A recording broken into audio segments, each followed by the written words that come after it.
سڵاوتان لەبێت و ئەم کاتتان باش بینەرانی خۆشەویستی تەلەڤیزیۆنی کۆمەڵە بە یارمەتی هاوڕێیانی هاوکارم لە خزمەتتاندام بۆ پێشکەشکردنی گەشتی هەواڵەکانی سەر لە بەیانی ڕۆژی سێشەممە سەرەتا سەرزێڕی گرنگترین هەواڵەکان.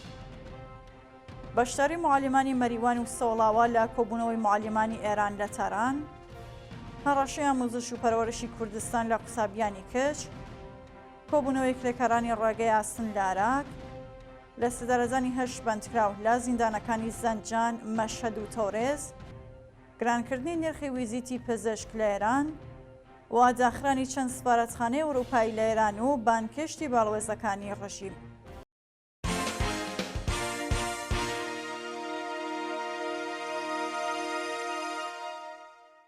درێژەی هەواڵەکان بەشداری معالمانی مەریوان و سەوڵاوە لە کۆبوونەوەی معالمانی ئێران لە تاران. ڕۆژی یەکشەممە 26 خاکە لێوان معالمانی خاننشینکراوی ساڵی 1400 لە سەرانسەری ئێرانەوە خۆیان گەیاندە بەردەم وەزارەتی پەروەردە لە تاران و خۆپیشاندانیان کرد. بەپێ هەواڵی گەیشتوو معالمانی مەریوان و سەوڵاواش لەو کۆبوونەوە بەشداری بەرینیان هەبووە و خوازیاری بەکردەوە دەرهاتنی گەڵاڵەی ڕیزبەندی پیشەکان، هاوسەنگسازی حەقدەست، جابینکردنی بیمەی دەرمانی کارامە و چاکسازی لە ژیان و معیشەتیان بوون. هەڕەشەی ئامۆزش و پەروەرشی کوردستان لە قوسابیانی کچ بەپێ هەواڵی گەیشتوو ڕۆژی دووشەممە 27 خاکە لێوە حراسەتی ئامۆزش و پەروەرشی سنا هەڕەشەی لە بەڕێوەبەرانی قوتابخانەکان کردووە تاکو قوتابیان ناچار بە لێزانی حەجابی ئەجباری بکەن. بە وتەی هاونیشتمانیان ئامۆزش و پەروەرشی کوردستان هەڕەشەی کردووە کە ئەگەر قوتابیانی کچ حەجابی ئەجباری لەسەر نەکەن و لە ڕێگای چوونەوە بۆ ماڵ سەرپۆشی ناچاری توور بدەن ئەوە دەست بەسەر دەکرێن. شوێنی باسەکە بەڕێوەبەرانی زانکۆکانی ئازادی ئێرانیش لە بەیاننامێکدا هەڕەشەی هاوشێوەیان لە خوێندکاران کردووە. سەپاندنی سزای زیندان و جەریمەی ماڵی بەسەر بەهمەن نادری لە کرماشان. بەهمەن نادری هاوڵاتی خەڵکی کرماشان لەلایەن لەقیەکی دادگای ئینقلابیە و شەڕە بە تۆمەتی پڕۆپاگەندا دژی نیزام سزای 6 مانگ زیندان و 8 ملیۆن تمەن جەریمەی ماڵی بەسەردا سەپاوە. جەلسەی دادگایکردنی بەهمەن نادری لە 6 ڕێبەندانی 1402 بەبێ ئامادەبوونی پارێزەرەکەی لە لەقیەکی دادگای ئینقلابی کرماشان بەڕێوە چوو. ناوبراو لە 21 خەرمانانی 1402 لە ساڵ یادی بزوستنەوەی ژنژیان ئازادی لەلایەن ئیسلاحاتی سوپای پاسدارانەوە دەست بەسەر و دوای هەفتەیەک بەدانانی بارمتەی 500 ملیۆن تمەنی ئازادکرا. بەهمەن نادری لەلایەن دادگای ئینقلابی کرماشانەوە بە بیانووی بڵاوکردنەوەی بانگەوازێک لە تۆڕە کۆمەڵایەتیەکان بۆ بایکوتی هەڵبژاردن بە تۆمەتی پڕۆپاگەندا دژی حکوومەت بە 6 مانگ زیندان و 8 ملیۆن تمەن جەریمەی ماڵی مەحکوم کراوە. ڕووخانی بینایەکی کۆن لە کرماشان و برینداربوونی چەند کەس. بەیانی ڕۆژی دووشەممە 27 خاکە لێوە بینایەکی کۆن لە تەپەی فەتحعەلیخانی کرماشان بە هۆکارێکی نادیار ڕووخاو بۆ هۆیەوە 4 کەس بریندار بوون. بە وتەی بەرپرسی هێزەکانی ئاگرکوژینەوەی کرماشان هۆکاری ڕووخانیەوە ماڵە هێشتا ڕوو نییە و لێکۆڵینەوەکان لەو بارەوە دەستی پێکردووە. لەو ڕووداوەدا 2 ژن و 2 پیاوبە برینداری لە ژێردار و پەردوودا ڕزگارکراون و ئێستا دۆخی تەندروستیان جێگیرە. کۆبوونەوەی کرێکارانی ڕێگەی ئاسن لە عێراق. کرێکارانی شاغڵ ناوڕێکخراوی ڕێگەی ئاسنی عێراق ڕۆژی دووشەممە 27 خاکە لێوە لە ناڕزایەتی بە کەمی هەغدەست و مەزایە کۆبوونەوە. بەپێ ڕاپۆرسەکان کرێکارانی شاغڵ لە ڕێکخراوی ڕێگەی ئاسنی عێراق خوازیاری زیادکردنی هەغدەست بە پێهێڵی هەژاری، پێدانی مەزایە دووەخراوەکان، تەزمینی ئەمنیەتی پیشەیی، دابینکردنی بیمەی تەکمیلی، بەکردەوە دەرهاتنی گەڵاڵەی ڕیزبەندی پیشەکان و چاکسازی لە معیشەتیان بوون. ناڕزایەتی بەهیاران و مامەنەکانی پارێزگای فارس لە شیراز. ڕۆژی دووشەممە 27 خاکە لێوە بەهیاران و مامەنەکانی پارێزگای فارس لە ناڕزایەتی بە نەجانی داخوازیەکانیان لە بەردەم زانکۆی زانیاری پزیشکی شیراز کۆبوونەوە.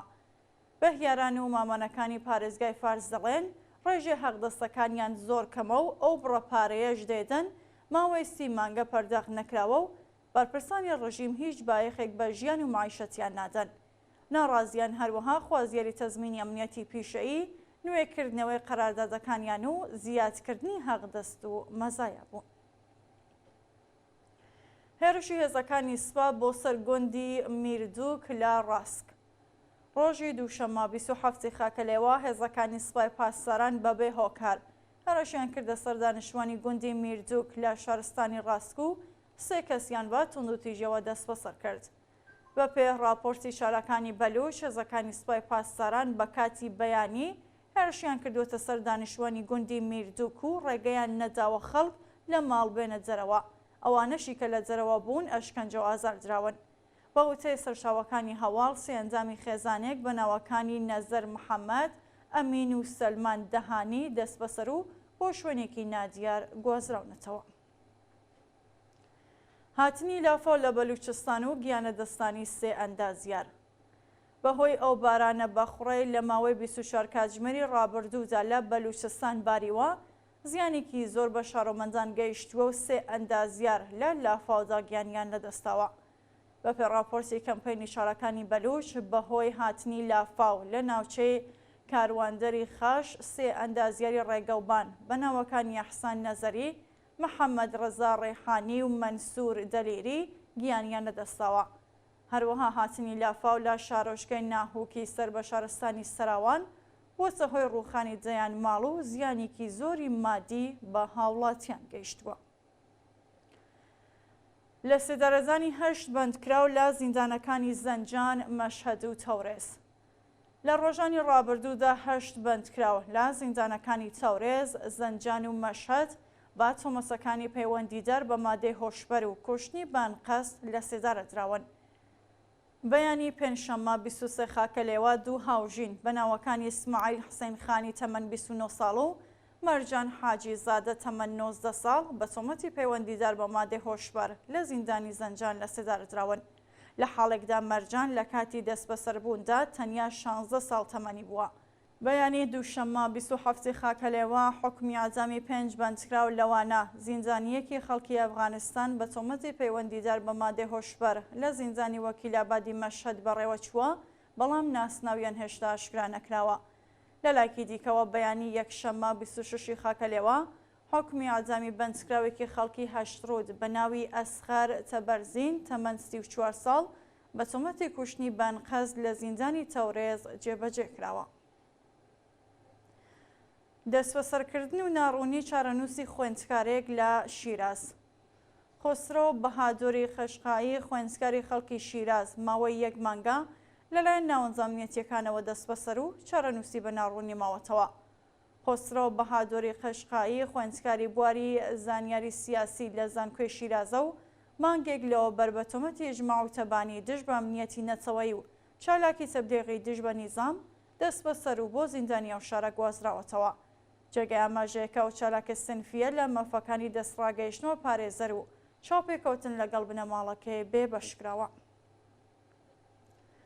گرانکردنی نرخی ویزیتی پزیشک لە ئێران. جێگیری دەرمانی وەزارەتی بەهداشت و دەرمانی کۆماری ئیسلامی ڕۆژی دووشەممە 27 خاکەلێوە ڕایگەیاند نرخی ویزیتی پزیشکی گشتی بۆ 126,000 تمەن و پزیشکی پسپۆر بۆ 189,000 تمەن زیاد کراوە. سعید کەریمی هەروەها ڕایگەیاند کە نرخی ویزیتی پزیشکی پسپۆڕ یاشەد 241,000 تمەن و پزیشکی جەرونی بۆ 251,000 تمەن براوەتە سەرەوە. ئەو بەرپرسەی ڕژیم زیادکردنی ڕێژەی نرخی ویزیتی پزیشکانی بێوێنە ناوبرد و ڕایگەیاند مەبەست لەو بڕیارە پشتیوانی لە چینی پسپۆڕ و مانەوەیان لە ئێرانە. شاینی بەسەکە ڕۆژی 6 خاکەلێوە لێژنەی وەزیرانی کۆماری ئیسلامی بڕیاری زیادکردنی تعرەفەی خزمەتگوزاریە پزیشکی و دەرمانیەکانی بە ڕێژەی 35% پەسەند کردبوو. دووە هەواڵ داخرانی چەند سفارەتخانەی ئەوروپایی لە ئێران و بانکشتی باڵوێزەکانی ڕژیم. لە دوو ڕۆژی ڕابردوودا وڵاتانی هۆلەند، ئیتالیا، ئەڵمان، فەڕەنسا، دانمارک و بریتانیا کۆنتولخانەکانیان لە ئێران داخست و باڵوێزخانەکانی کۆماری ئیسلامی لە چەند وڵاتی ئەوروپایی بانکشتی وەزارەتی دەرەوەی ئەو وڵاتانە کراون. پاش هێرشی پەهەبادی و موشکیەکانی سوپای پاسداران بۆ سەرخاکی ئیسرائیل و ئەگەری وەڵامدانەوەی لە خاکێران، وڵاتانی ئیتالیا، فەڕەنسا، هۆلەند، دانمارک، بریتانیا و ئەڵمان کۆنسولخانەکانیان داخستووە و بنەماڵەی کارمەندەکانیان گەڕاندووەتەوە وڵاتەکانیان. لەلایەکی دیکەوە وەزارەتی دەرەوەی وڵاتانی بەریتانیا، بێلژیک، ئاڵمان، هۆلەند و فەڕەنسا باڵێزەکانی کۆماری ئیسلامیان لا کارزانەوە بەرامبەر بە هێرشەکانی سوپای پاسداران بۆ سەر ئیسرائیل بانکێش کردووە. بینەرانی خۆشەویست هەواڵەکانتان پێشکەشکرا هەر شاد و ئاسوودە.